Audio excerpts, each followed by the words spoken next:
Can you keep a secret? I can't this time. Since there is just days to go before the Bootlegger's Betrayal releases on May 13th, I'm here to dish up some behind-the-scenes insight into the latest Vintage Vineyard novel. Want to know more? Stay tuned.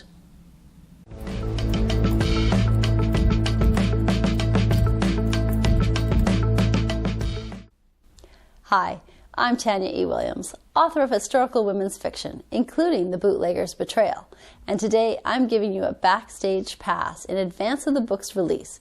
Before we dive in, don't forget to hit subscribe and you'll be notified each week when I release new videos covering topics that shape a story idea into a novel readers will enjoy. For starters, here's what the story is about. Secrets age like wine, and this one is ready to be uncorked. Elko, Nevada, 1955.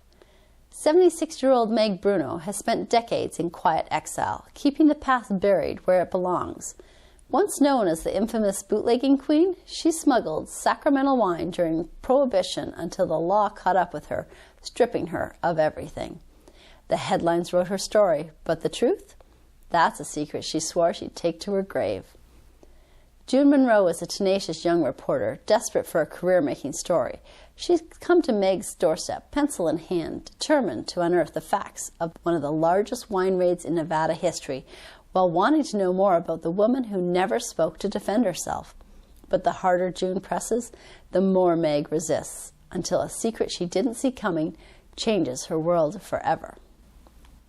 As past and present collide, Meg must decide, will she keep her silence and leave this world an outcast, or risk everything to tell the truth at last?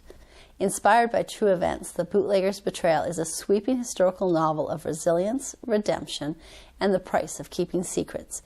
It's perfect for readers who love fierce independent heroines, slow-burning family mysteries, rich historical settings, and twists that keep the pages turning. The past is full of secrets, but some refuse to stay buried. So let me tell you how it all began. On the night of the release for Growing into Greatness, I lay my head on my pillow, more than ready for a full night's sleep. But somewhere in the darkness, a new story came to life. In actuality, the idea for The Bootlegger's Betrayal was like a dripping faucet. Several weeks before, an article on the women who supported their winemaking husbands before, during, and after Prohibition caught my attention and got me thinking about a woman's role during the 13 years the Volstead Act was enforced. Then a conversation with some author friends spurred the idea of representing women of an older generation in fiction. And finally, that night, as I was extra ready for a good night's sleep, like a lightning bolt, a brand new voice entered my consciousness. It was Meg, and she had a few things to say. First, Meg gave me the opening line in the novel, and it has stayed intact from its initial inception to the final edition you will soon be holding in your hands. No need to fret, I'll share that first line with you now. Meg opens the story with, "I'm 76 years old, and my give-a-damn's busted." I imagine you are already gaining a glimpse into who Meg is.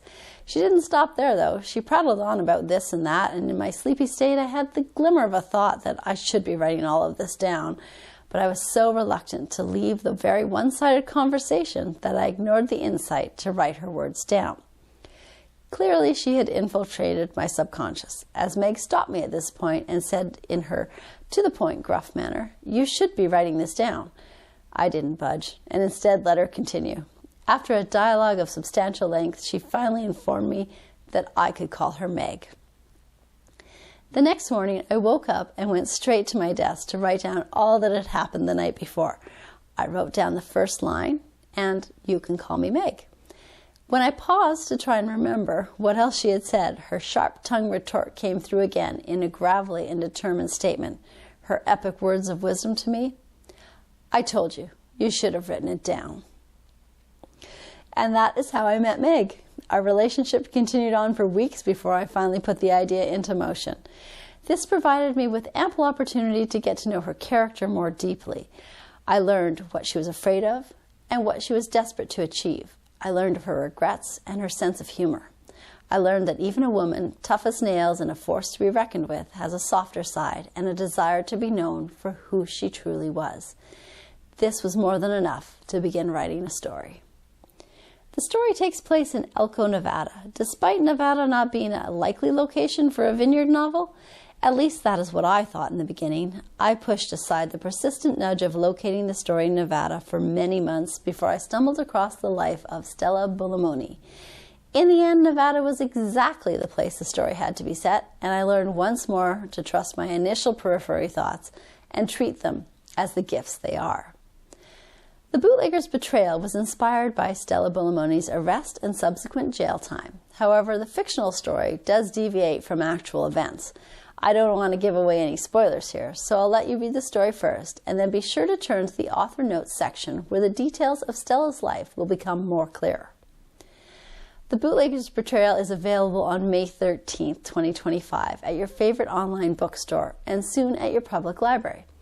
If you'd like your library to order a copy, sometimes all it takes is a request at your local branch. The book will be available in eBook, paperback, hardback, and coming soon after in audiobook. I'm excited for you to read The Bootlegger's Betrayal. In the meantime, if you enjoyed this video, go ahead and give it a thumbs up and hit subscribe so YouTube knows this content was enjoyable. Thanks for watching, and happy reading.